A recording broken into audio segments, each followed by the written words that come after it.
लग्नानंतर होईलच प्रेम या मालिकेच्या येणाऱ्या भागामध्ये आपल्याला पाहायला मिळणार आहे. काउन्सलर काव्याला डायरेक्टलीच विचारते, तुम्हाला पारपासून डिवोर्स हवा आहे का?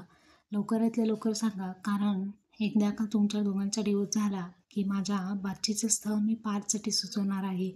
आता अशी गोकली काउन्सलरने काव्यासमोर टाकलेली असते. तर काव्या एकदम चिडते आणि तिच्या मनातलं खरं तोंडावरती येतं. काव्या म्हणते, माझं लग्न पारसोबत झालेलं आहे. आम्ही दोघं नवरा बायको आहोत, त्यामुळे असं म्हणते आणि शांत बसते.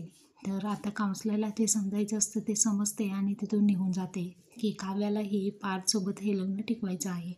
इकडे अनिशा पार्थला भेटायला आल्यानंतर डायरेक्टली त्याला मिठी मारते. तर काव्या पार्थकडे पाहून खूप चिडते आणि म्हणते, माझ्यासमोरच माझ्या मैत्रिणीसोबत तुम्ही फ्लर्ट करताय देशमुख. आता हे ऐकल्यानंतर पार्थला खूप आनंद होतो. पार्थ म्हणतो, लग्नाच्या 3 महिन्यामध्येच तुमच्यामध्ये एवढा चेंजेस झाला आहे, यामुळे तो खूप आनंदी होऊन जातो.